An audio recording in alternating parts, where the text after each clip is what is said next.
இனிய மாமன்றமாகிய பராசர ஜோதிட மணிமன்றத்தில் பயணித்துக் கொண்டிருக்கின்ற ஜோதிட ஆசான்கள் அனைவரையும் வணங்கி, அடியவன் சுபசக்தி லட்சுமணன் திருச்செங்கோட்டிலிருந்து பேசுகிறேன். இன்றைய ஜோதிட ரீதியான ஒரு ஆய்வு, ஜாதகத்தை பார்த்தவுடன் எவ்வாறு ஜாதகத்தை ஆய்வு செய்வது என்கின்ற அடிப்படையை பார்க்கும் கோணம் எப்படி அப்படிங்கிறத பற்றி பதிவு செய்யுமாறு ஜோதிட கலைஞானி பரமத்தி வேலூர் சந்திரன் ஐயா அவர்கள் நமது குழுவிலே பதிவிட்டுள்ளார்கள். ஒரு ஜோதிடம் என்பது பிறந்த நேரத்திலே கிழக்கு வானிலே உதயமாகின்ற லக்கணத்தை சார்ந்துதான் நமக்கு முதன்மையான பலனை தரும். இந்த பிறந்த லக்கணம் என்பது நாம் பிறப்பிலிருந்து மூச்சு விடும் வரை என்று மாறக்கூடிய வாய்ப்பு இல்லை, மாறாது. இந்த பிறந்த கால கிரக நிலைகள் என்பதுதான் நம்மளுடைய தசாபுக்தியாக காலமாக வருகிறது என்று சொன்னால் நன்றாக இருக்கும் என்றே எண்ணுகிறேன். அதாவது பிறந்தபோது கிரக நிலைகள் இருக்கின்ற தன்மையில் நாம் வயது வாழ்கின்ற காலத்திலே அவைகள் தசாபுத்திகளாக மாறி நமக்குண்டான பலன்களை அளிக்கின்றன என்பதிலே மிகுந்த நம்பிக்கை உடையவன் நான். முதலிலே ஒரு ஜாதகத்தை பார்த்தவுடன் தசாபுத்தி என்ன மாதிரியான அடிப்படைகள் இருக்கிறது என்பதை தான் பார்க்க வேண்டும். லக்கணாதிபதியும் லக்கணத்துக்கும் தசாநாதனுக்கும் புத்திநாதனுக்கும் உள்ள உறவுகளை பார்க்க வேண்டும். லக்கண ரீதியாக தசாபுத்தியும் தசாநாதனும் புத்திநாதனும் எந்த மாதிரியான இடத்திலே அமர்ந்து கொண்டு இவர்களை இயக்கி கொண்டு இருக்கிறார்கள் என்பதை தெளிவாக ஆய்வு செய்ய வேண்டும். இது முதல் பாயிண்ட்.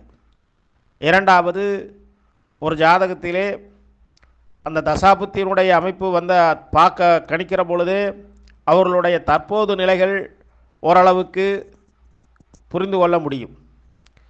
அந்த தசாபுத்தினுடைய வலிமையை அவர்கள் எந்த அளவுக்கு பெறுகிறார்கள் என்பதை லக்கணமும் லக்கணாதிபதியும் நிர்ணயம் செய்வார்கள்.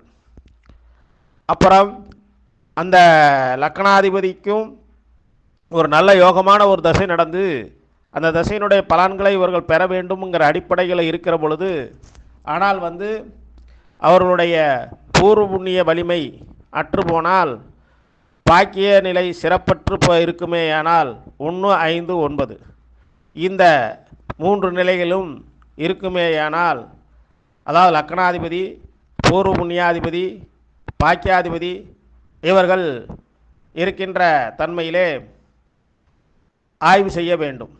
அப்படி ஆய்வு செய்கிற போது அந்த தசாபுத்தியினுடைய பலன்களை இவர்கள் பெறுகிறார்களா, பெற தகுதி உடையவர்களாக இருக்கிறார்களா, இல்லை பெற முடியாமல் இருக்கிறார்களா, அதாவது யோக பலன்கள் நல்ல யோக பலன்களாக இருக்கிற பொழுது அந்த யோக பலனை அனுபவிக்கக்கூடிய தன்மையை இவர்கள் அடைகிறார்களா, இல்லை மோசமான தன்மைகள் இருக்கிற போது அந்த மோசமான தன்மையை நீக்கி பாதுகாப்பு செய்யக்கூடிய அளவுக்கு 1, 5, 9 பாதுகாப்பாக வலிமையாக இருக்கிறதா, இல்லை கடினமான சூழ்நிலை அவர்கள் கண்டிப்பாக எதிர்கொள்ள வேண்டியது என்று தன்மையிலே இருக்கிறார்களா என்பதையெல்லாம் நாம் ஆய்வு செய்ய வேண்டிய அவசியம் அங்கே இருக்கிறது.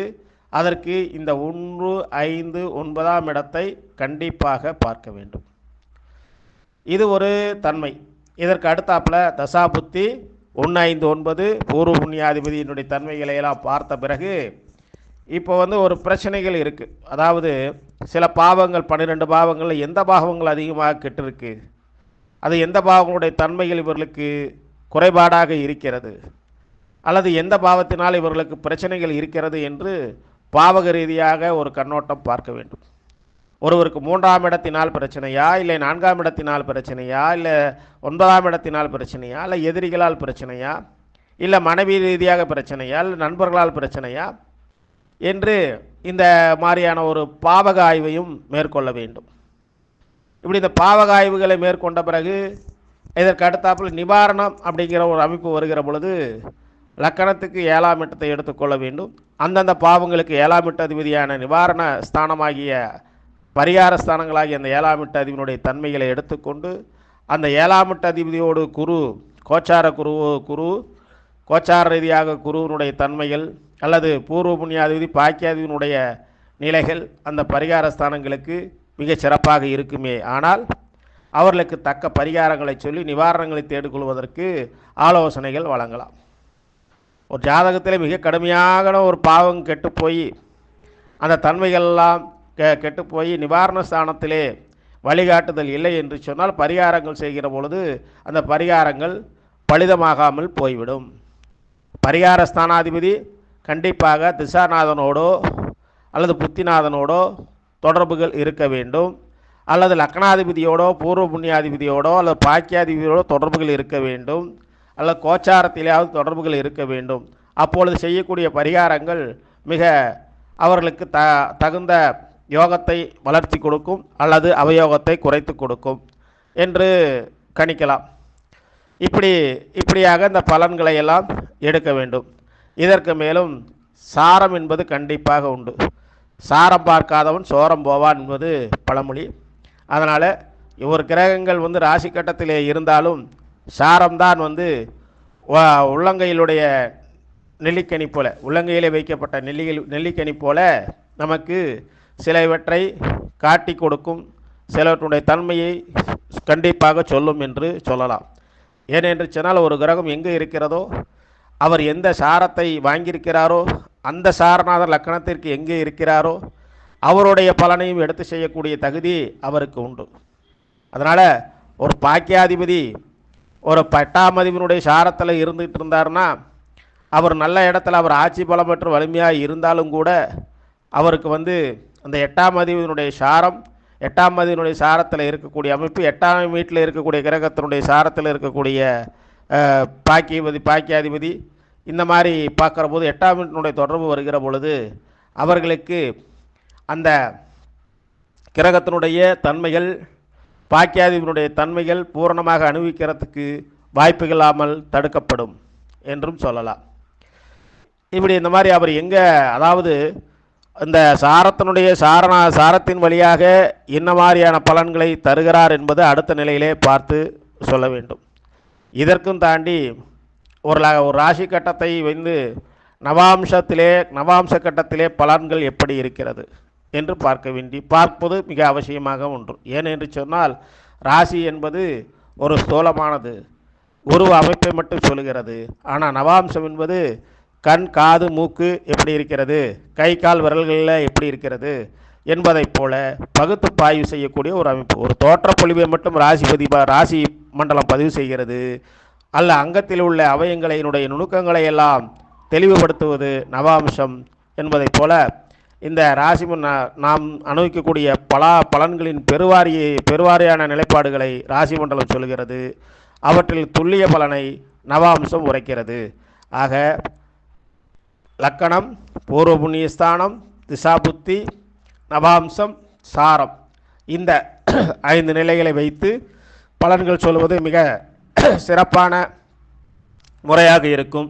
மேலும் பாவகிரக தொடர்பு அப்படிங்கிற போது மேடம் கீதாம்மா சொன்ன மாதிரி நான் அதிகம் பார்ப்பது ராகுகேது பிடிக்குள்ளே கிரகங்கள் இருக்கிறதா என்று பார்ப்பதும், 2வது செவ்வாய் சனியினுடைய பார்வை எந்த பாவகத்தில் படுகிறது என்பதை பொறுத்தும் அவர்களுக்கு தடைப்பட்ட பலன்களும் தடைபடாத பலன்களையும் சொல்வதற்கு ஒரு வாய்ப்பாக இருக்கிறது. அதனாலே பாவகிரகத்தினுடைய பெருவாரியான சனி, செவ்வாய், ராகு, கேதுக்களுடைய பார்வைகள் தொடர்புகள் எப்படி இருக்கிறது என்ற ஆய்வு செய்து கொள்வது மிக சிறப்பாக இருக்கும் ஐயா. மேலும் கலைஞானி சந்திரன் ஐயா அவர்கள் குறிப்பிட்டது போல பிறந்த நேரத்திலே நான் அன்னைக்கு பதிவு போட்டபோது ஒரு முகநூலிலே வந்த ஒரு ஒரு பிரசவ நிலைக்காட்சியை வைத்துதான் அவருக்கு அந்த மாதிரியான ஒரு கேள்வியை முன்வைத்தேன், குழுவிலே முன்வைக்க சொல்லியிருந்தேன். அந்த லிங்கு அவருக்கு அனுப்பிச்சி விட்டேன். அவர் அந்த முகநூல் ஐடியை அந்த கிளிப்பை பார்த்தாரா என்னன்னு தெரியல. அதில் காட்சியில் என்ன அமைப்பு இருக்குன்னா, ஒரு குழந்தை பேரனுடைய காட்சி. அந்த குழந்தை பேரில் முதல்ல வந்து பிரசவ காட்சியை தான். அதை பார்ப்பவர்கள் அந்த லிங்கை தொட்டு பார்க்கலாம். ஆனால் இங்கே பொதுக்குழுவிலே நான் அதை பதிவு செய்யவில்லை. அந்த தலையானது, பிறந்த குழந்தையினுடைய சிசுவினுடைய தலையானது வெளிவந்து வெகு நேரமான பிற்பாடு தான் உடம்பு வெளியே வருகிறது. உடம்பு வெளியே வந்த பிற்பாடு தான் சிறிது நேரம் கழித்தான் குழந்தை அழுகிறது. அந்த குழந்தை அழுகிறது அப்படிங்கிறப்போ அந்த குழந்தையை எடுத்து அந்த தாய் கொஞ்சுகிறாள். கொஞ்சி முடித்த பிற்பாடு தான் வந்து அந்த தொப்புள் கொடி வெட்டப்படுகிறது. இந்த 5 நாளுகளில் அதாவது தலை வந்து குரல் சொல்லி அழுது மறுபடியும் வந்து தொப்புள் கொடி வெட்டும் அமைப்பிலே இந்த 3 நிலைகளுக்கு குறைந்தபட்சம் பார்த்தீங்கன்னா ஒரு அரை மணி நேரத்திற்கு மேற்கொண்டு வித்தியாசங்கள் இருக்கிறது. அதில் அந்த காட்சியிலே மருத்துவச்சி அம்மா கையில் கடிகாரம் கட்டிருக்காங்க.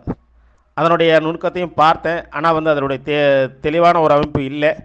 அந்த மாதிரி இருக்கிற போது இவங்க இத்தனை நிலைகளையும் கடந்து இதையெல்லாம் பார்த்த பிற்பாடு அவர்களுக்கு நமக்கு பிறந்த நேரத்தை குறித்து கொடுப்பது என்பது ஒரு சரியான நேரத்தை சொல்லுவார்களா என்பது தெரியாது.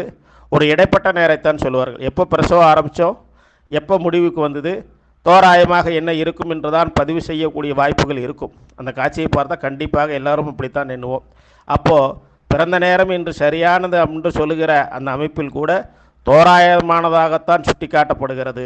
அதனால் நமக்கு கொடுக்கப்பட்டவர்களுடைய நேரங்கள் அம்ச ரீதியாகவோ அல்லது வேறு ஒரு ஜனன நாளிகை நிச்சய கணிதம் மூலமோ அல்லது ஜனன நட்சத்திர நிச்சய கணிதம் மூலியமாகவோ சூரிய உதயாதி நிச்சய கணிதம் மூலியமாகவோ ஏதோ ஒரு வகையிலே திருத்தம் செய்து பார்ப்பது என்பது அவசியமாகிறது.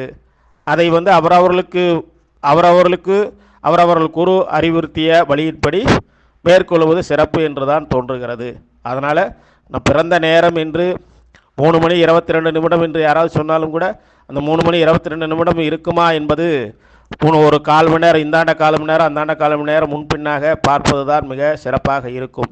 அதில் லக்கணம் மாறினால் அந்த லக்கணப்படி என்ன பலன்கள் ஏற்படுகிறது என்றும் கவனிக்க வேண்டும் என்பதுதான் என்னுடைய அடியனுடைய சிறிய கருத்தாக இங்கே பதிவு செய்கிறேன் ஐயா. இந்த கருத்தை பதிவு செய்வதற்கு ஒரு வாய்ப்பு அளித்த ஜோதிட கலைஞானி சந்தன ஐயா அவர்களுக்கும் இந்த மாமன்றத்துக்கும் இனிய நன்றிகள், இரவு வணக்கங்கள். வாழ்க வளத்துடன்.